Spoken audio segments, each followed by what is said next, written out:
మీ మోకాల నొప్పులకు ఎటువంటి సర్జరీ లేకుండా ఎపియాన్ పెయిన్ క్లినిక్ అందిస్తున్న అత్యాధునిక చికిత్స. గురు బ్రహ్మా గురు విష్ణు గురు బ్రహ్మా గురు విష్ణు గురుదేవో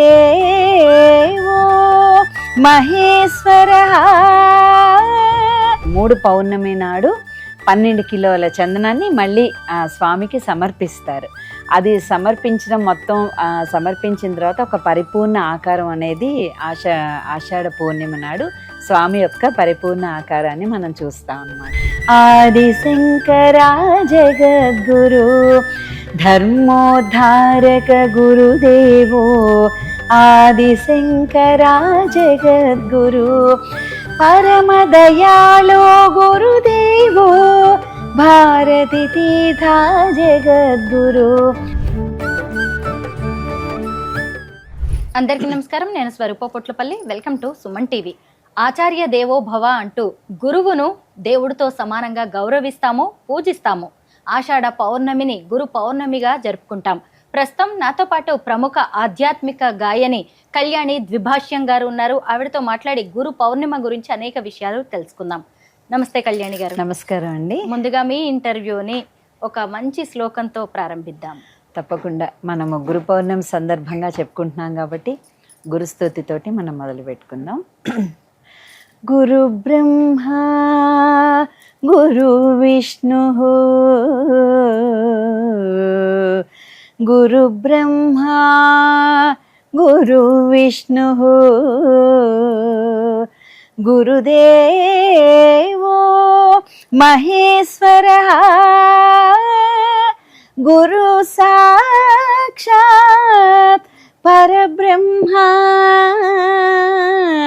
తస్మై శ్రీ గురవే నమః తస్మై శ్రీ గురవే నమః. ఈ సందర్భంగా ముందుగా నా తొలి గురువైన మా అమ్మగారికి మరియు నాకు చిన్నప్పటి నుంచి ఇప్పటిదాకా సంగీతం నేర్పిన గురువులందరికీ కూడా సుమన్ టీవీ తరఫున నా నమస్కారాలు తెలుపుకుంటున్నాను. కళ్యాణి గారు, గురు పౌర్ణమి విశిష్టత వివరించండి. గురు పౌర్ణమి మనందరికీ తెలుసు, వీరు కూడా చెప్పారు. ఆషాఢ పౌర్ణమి నాడు గురు పౌర్ణమిగా మనం జరుపుకుంటాం. ఆ రోజు వేదవ్యాసుడు జన్మించిన రోజు. ఆయనని ఎందుకు చెప్పుకుంటాము అంటే ఆయన నుంచే మనకి వేదాల విభజన జరిగింది. ఆ వేదాలన్నీ కూడా వేదవ్యాసుడు మనకు అందించారు. కాబట్టి ఆయన పుట్టినరోజు నాడు మనకి అందరికీ గురువు అంటే వేదవ్యాసుడుగానే మనం చెప్పుకుంటాము. ఆయన పుట్టినరోజు సందర్భంగా మనం గురు పౌర్ణమి జరుపుకుంటాం. గురు పౌర్ణమిని ఇంకా ఏరువాక పౌర్ణమి అని కూడా ఆ రోజు అంటే విశేషం. ఆషాఢ పౌర్ణమి నాడు గురు పౌర్ణమితో పాటు ఇంకా ఏరువాక పౌర్ణమి అని కొన్ని ఏరియాస్లో జరుపుకుంటారు. తర్వాత ఇంకా మన సింహాచలంలో చందనోత్సవం జరుగుతుంది కదా అక్షయ తృతీయ నాడు. ఆ రోజు నుంచి మొదలుపెట్టి ఆ రోజు అంటే అందరికీ తెలుసున్నదే, మామూలుగా మనం ఒకసారి చెప్పుకుందాము. 12 కిలోల చందనాన్ని అంటే 3 మణుగులుగా చెప్పుకుంటారట. అంత చందనాన్ని ఆ రోజు అక్షయ తృతీయ నాడు స్వామివారికి నిజరూప దర్శనం అయిన తర్వాత మళ్ళీ చందనం పూస్తారు స్వామికి. ఆ తర్వాత 3 పౌర్ణమి అంటే ఆషాఢం, అక్షయ తృతీయ నుంచి ఇప్పటిదాకా మొదలుపెట్టి ఈ 3 మాసాల్లో జ్యేష్ఠ మాసం, ఆషాఢ మాసం, వైశాఖ మాసంలో అక్షయ తృతీయ జరుపుకుంటాం. సో వైశాఖం, జ్యేష్ఠం, ఆషాఢం ఈ 3 మాసాల్లో పౌర్ణమి నాడు 3 పౌర్ణమి నాడు 12 కిలోల చందనాన్ని మళ్ళీ స్వామికి సమర్పిస్తారు. అది సమర్పించడం మొత్తం సమర్పించిన తర్వాత ఒక పరిపూర్ణ ఆకారం అనేది ఆషాఢ పూర్ణిమ నాడు స్వామి యొక్క పరిపూర్ణ ఆకారాన్ని మనం చూస్తాం అన్నమాట. అంటే నిజరూప దర్శనం ఆ రోజు జరుగుతుంది. ఆషాఢ పూర్ణిమ గురు పౌర్ణమి నాడు ఇది స్వామి యొక్క పరిపూర్ణ ఆకారాన్ని మనం చూస్తాం, వరాహలక్ష్మి నరసింహస్వామిని. ఆ రోజు అందుకని గిరి ప్రదక్షిణ సింహాచలంలో కూడా ఈరోజు చేస్తారు గురు పౌర్ణమి నాడు. ఆ గురు అంటే మామూలుగా భూప్రదక్షిణం చేయడం అనేది అసలు చాలా చాలా ఒక తపస్సు అనమాట. గిరి ప్రదక్షిణ కానీ చాలా పవర్ఫుల్. చేయగలిగిన వాళ్ళు గిరి ప్రదక్షిణం చేస్తే చాలా మంచిది. ఈ రకంగా మనం గురు పౌర్ణమి మళ్ళీ మనకి ఎవరైతే చదువు చెప్పారో ఉపాధ్యాయులు ఉంటారో వాళ్ళందరినీ స్మరించుకునే రోజు. అంటే మన దైనందిక జీవితంలో మనం మర్చిపోతూ ఉంటాం కదా, గురు పౌర్ణమి నాడైనా మనందరికీ చదువు చెప్పిన గురువుల్ని కూడా మనం గుర్తుకు తెచ్చుకుని మనసులో అయినా వాళ్ళకి నమస్కరించుకోవాలి. గురు పౌర్ణమికి సంబంధించి ఒక పాట పాడండి. ఈ పాట నాకు తెలిసిన వాళ్ళు ఒకళ్ళు రాస్తే నేను ట్యూన్ చేశానండి దీన్ని. మనసానమామి గురుచరణం భవభయహరణం గురుచరణం, మనసానమామి గురుచరణం భవభయహరణం గురుచరణం, పరమ పవిత్రం గురుచరణం మోక్షదాయకం గురుచరణం, పరమ పవిత్రం గురుచరణం మోక్షదాయకం గురుచరణం, ధర్మోద్ధారక గురుదేవో ఆదిశంకరా జగద్గురు, ధర్మోద్ధారక గురుదేవో ఆదిశంకరా జగద్గురు, పరమ దయాళో గురుదేవో భారతి తీర్థా జగద్గురు, గురుర్బ్రహ్మా గురుర్విష్ణు గురుదేవో మహేశ్వరః, గురు సాక్షాత్ పరబ్రహ్మ తస్మై శ్రీ గురవే నమః, మనసా నమామి గురుచరణం భవభయహరణం గురుచరణం, భవభయహరణం గురుచరణం, భవభయహరణం గురుచరణం. ఎవరికైనా తొలి గురువు అమ్మే ఉంటుందండి. ఈవెన్ భగవంతుడికి కూడా గురువు ఉంటుంది. అవును. అయితే ఈ రోజుల్లో చూసినప్పుడు కుటుంబ సంబంధాలు అలాగే గురు శిష్యుల సంబంధాలన్నీ మారిపోతున్నాయి. ఎందుకు ఇలా జరుగుతుంది కళ్యాణి గారు? ముందుగా ఇది చాలా పెద్ద టాపిక్, కానీ విలువలతో కూడిన విద్య, విలువలతో కూడిన ఇంటి నుంచి విలువలతో కూడిన జీవితాన్ని తల్లి ప్రసాదించాలి మనకి. ఎవరు పుడుతూనే చెడుగా ఉండరు కదండి, అందరూ ఒకలాగే పుడతారు. కానీ వాళ్ళు ఏ దారిలో నడుస్తున్నారు, వాళ్ళు ఎలా పెరుగుతారు అన్నది వాళ్ళ ఇంటి వాతావరణాన్ని బట్టి, వాళ్ళ చుట్టూరా ఉన్న వాళ్ళని బట్టి వాళ్ళ మీద ప్రభావం చాలా చూపిస్తుంది. కాబట్టి తల్లి తొలి గురువుగా ఎంతో మంచిని చిన్నప్పటి నుంచి కూడా విలువలతో కూడిన మాటలు, మన పురాణాల్లో ఎన్నో కథలు ఉన్నాయి, నీతి కథలు. ఇలాంటివన్నీ వింటున్నప్పుడు పిల్లలు ఖచ్చితంగా చక్కగా పెరుగుతారు, వాళ్ళు సన్మార్గంలోనే ఉంటారు.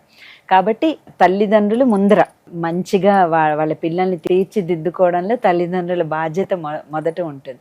ఆ తర్వాత గురువులు కూడా, స్కూల్లో చేరినప్పటి నుంచి గురువులు కూడా మంచి, అంటే ఒక ఎలాంటి మర్మం లేకుండా హోల్ హార్టెడ్గా అంటాం కదా, అలా చక్కగా చెప్పగలిగే గురువులు ఉన్నప్పుడు తప్పకుండా బాగా తయారవుతారు. కొంతమందికి ఆ అవకాశం ఉంటుంది, కొంతమందికి అవకాశం ఉండదు. మనకి కొంత జ్ఞానం వచ్చిన తర్వాత మనం ఇతరులను కూడా చూసి నేర్చుకునే జ్ఞానం మనకు వస్తుంది. అలా కూడా పిల్లలు మంచి సన్మార్గంలో నడవడానికి ప్రయత్నించాలి. గురు పౌర్ణమిని ఎలా జరుపుకోవాలి? గురు పౌర్ణమి నాడు వ్యాస భగవానుని మనం పూజించుకోవాలి. మనకి తొలి గురువు అంటే వ్యాస భగవానుడే. నేను మీకు ఒకటి చెప్పాలి, నేను మన విలేజ్ అని ఫస్ట్ మన భారతదేశంలో మొట్టమొదటి విలేజ్, కొంతమంది చివరి ఊరని కూడా చెప్తారు. ఆ ఊరి పేరే మన. అక్కడికి బద్రీనాథ్ దగ్గర ఉంది అది. నేను అక్కడికి వెళ్ళి ఆ వ్యాస వ్యాసుడు ఎక్కడైతే వినాయకుడికి భారతం చెప్తాడో ఆ ప్రదేశానికి నేను వెళ్ళడం జరిగింది. అక్కడ ఎంత సైలెంట్గా అంటే అసలు అలా కాసేపు కూర్చుని ధ్యానం చేసుకున్నాను అక్కడ నేను. అలా ఆ వ్యాస భగవానుడు యొక్క గుడి ఉంది అక్కడ, ఆయన ఉన్న ప్రదేశం అన్నమాట. తర్వాత గుజరాత్లో కూడా వ్యాసుడి గుడి ఉందండి. ఆ మందిరానికి గురు పౌర్ణమి నాడు చాలామంది వెళ్తారు. ఈ అవకాశం లేని వాళ్ళు మనసులో వాళ్ళ గురువుల్ని స్మరించుకుని, తల్లిదండ్రులు మొదటి గురువులు ఎవరికైనా కూడా వాళ్ళ తల్లిదండ్రుల యొక్క కాళ్ళకి నమస్కారం చేసి వాళ్ళ ఆశీర్వాదం తీసుకోవాలి. మనకు అవకాశం ఉంటే స్కూల్స్లో మన ఉపాధ్యాయులు మనకి చదువు నేర్పించే గురువుల ఆశీస్సులు కూడా మనం తీసుకోవాలి. తర్వాత వాళ్ళకి ఏదన్నా దక్షిణ పెట్టి మనకి శక్తి కొద్దీ ఎంతో కొంత దక్షిణ పెట్టి వాళ్ళకి తాంబూలము ఇస్తే మనకి మంచిది. అంటే విద్యార్థులకి చాలా మంచిది అనమాట. ఎవరైనా సరే, ఇప్పుడు నేనైనా ఆ రోజు నా గురువుల్ని తప్పకుండా నేను గుర్తుకు తెచ్చుకుంటాను, అవకాశం ఉంటే కలుస్తాను. అలా గురు పౌర్ణమి నాడు ఏంటంటే ఒక గురువుల్ని మనం స్మరించుకునే రోజు. కొంతమందికి ఆధ్యాత్మిక గురువులు ఉంటారు, అందరికన్నా ఆధ్యాత్మిక మనకి గురువు మాత్రం వేదవ్యాసుడే. ఆయన్నే మనం మొదటగా పూజించుకోవాలి. గురు పౌర్ణమికి సంబంధించి ఇంకేదైనా పాట పాడండి. తప్పకుండా. ఇది ఒకసారి కొంచెం చూసుకోవాలి నేను. ఇది ఆదిశంకరాచార్యుల వారు గురుస్తుతి చేశారండి. ఆదిశంకరాచార్యుల వారు రాసినది ఒకటి వినిపిస్తాను మీకు. శరీరం స్వరూపం తథా వా కళత్రం యశశ్చారు చిత్రం ధనం మేరుతుల్యం. శరీరం స్వరూపం తథా వా కళత్రం యశశ్చారు చిత్రం ధనం మేరుతుల్యం. మనశ్చేన లగ్నం గురోరంగ్రి పద్మే తతః కిం తతః కిం తతః కిం తతః కిం. కళత్రం ధనం పుత్ర పౌత్రాది సర్వం గృహం బాంధవ సర్వమేతద్ధి జాతం. కళత్రం ధనం పుత్ర పౌత్రాది సర్వం గృహం బాంధవ సర్వమేతద్ధి జాతం. మనశ్చేన లగ్నం గురోరంగ్రి పద్మే తతః కిం తతః కిం తతః కిం తతః కిం. ఇలాగా మొత్తం చాలా చరణాలు ఉంటాయి. ఇది ఆదిశంకరాచార్యుల వారు రాసిన ఇది గురుస్తుతి. ఇది అంటే గురువు లేకుండా మనము ఏమీ చేయలేం. మన సన్మార్గంలో పెట్టే వాళ్ళే గురువు. అలా మనం నమ్మిన ఒక గురువు యొక్క ఆశీస్సులు తప్పకుండా మనకు ఉంటాయి ఎప్పుడు. అంటే మన జీవితాంతం మనం గుర్తుపెట్టుకోవాలి మనం నమ్మిన గురువుని. అది అంత గురువు లేకపోతే ఏంటి నీ జీవితం అన్నట్టుగా ఇందులో ఆదిశంకరాచార్యుల వారు మనకి గురుస్తుతి రచించారు. మీరు 30 ఏళ్లుగా సంగీత పాఠాలు చెబుతూ ఉన్నారు. మీకు ఇప్పటికీ గుర్తుండే బెస్ట్ స్టూడెంట్ ఎవరు? అలాగే మీ జీవితంలో మీ గురువు గారి గురించి చెప్పండి. తొలి గురువు మా అమ్మగారు శ్రీమతి సూర్యప్రభ గారు. ఆవిడ కాలం చేశారు. ఆవిడ నా తొలి గురువు అండి. మా అమ్మ నుంచి నేను ఎన్నో విషయాలు నేర్చుకున్నాను. చాలా చాలా విషయాలు. అంటే సంగీతంతో పాటు ఎలా ఆదరించాలి, మన ఇంటికి ఎవరైనా వస్తే ఎలా ఆదరించాలి, ఆ తర్వాత తను వాళ్ళ గురువులు మన ఇంటికి వస్తే, అంటే మా అమ్మ నేర్చుకున్న గురువులు ఇంటికి వస్తే ఎలాగ తను చూసేవాళ్ళు, అమ్మ ఎలా అతిథి మర్యాదలు చేసేవాళ్ళు, అవన్నీ కూడా నేను అమ్మ నుంచే నేర్చుకున్నాను. తర్వాత నేను ఒంగోలులో ఎంఎస్ బాలసుబ్రహ్మణ్య శర్మ గారని ఆయన దగ్గరికి వెళ్ళి నేను సంగీతం నేర్చుకునేదాన్ని. బాపట్ల నుంచి ఒంగోలు ఎవ్రీ వీక్ వెళ్ళి నేర్చుకునేదాన్ని. అప్పుడు మా గురువుగారు ఎంత చక్కగా ట్రీట్ చేసేవాళ్ళంటే మమ్మల్ని చాలా అభిమానంగా చెప్పేవాళ్ళు. తర్వాత ఎన్సిహెచ్ కృష్ణమాచార్యులు గారని విజయవాడలో వారి వద్ద నేర్చుకున్నాను. మా టీచర్స్ తోటి నాకు ఎంతో అటాచ్మెంట్ ఉండేది. నేను నేర్చుకున్న గురువులందరితోటి నాకు చాలా చాలా మంచి అటాచ్మెంట్ ఉండేది. ఎప్పటికీ నేను మర్చిపోను. వాళ్ళ యొక్క ఆశీస్సుల వల్లే నేను ఈరోజు ఇలా ఉన్నాను. ఆ తర్వాత నా దగ్గర నేను ఒక టీచర్గా నేను నా గురువుల దగ్గర ఏం నేర్చుకున్నానో, అంటే ఇదంతా కూడా ఇప్పుడు వేదవ్యాసుడు అందించిన మనకి వేదాల నుంచి వచ్చినది. ఆయన ఏవైతే మనకు అందించారో ఒక గురు శిష్య పరంపర అప్పటి నుంచి ఇప్పటిదాకా అలా కొనసాగుతూ ఉంది కదా. ఒక జ్ఞానాన్ని అందించడం, మనం ఏం నేర్చుకున్నామో నేను నా తర్వాత వాళ్ళు అలా ఒక జనరేషన్ నుంచి ఒక జనరేషన్కి గురు శిష్య పరంపర ద్వారానే మన విద్యలన్నీ ముందుకు వెళ్తున్నాయి. కాబట్టి నాకు ఎంతోమంది బాగా మంచి స్టూడెంట్స్ చాలామంది ఉన్నారు. నేను ఎప్పటికీ మర్చిపోలేని ఒక స్టూడెంట్ అంటే మాత్రం నాకు ఒక అమ్మాయి ఉంది, కవిత అని. అది ఎప్పటికీ చెప్పుకుంటాను. ఎందుకో తెలియదు, ఆ అమ్మాయి నన్ను చాలా అంటే ఎమోషనల్గా నాకు చాలా చాలా అమ్మాయి ఒక కూతురులాగా నాకు అటాచ్ అయ్యింది. నేనంటే ఎంతో అభిమానం పెడుతుంది ఆ అమ్మాయి. నా దగ్గర కొంతకాలమే నేర్చుకుంది. తర్వాత అమ్మాయి పెళ్ళైపోయింది, 2 పిల్లలు, బెంగళూరులో స్థిరపడ్డారు. మళ్ళీ ఇప్పుడు హైదరాబాద్కి వాళ్ళు రీలొకేట్ అయ్యి ట్రాన్స్ఫర్ అయ్యి వచ్చారు.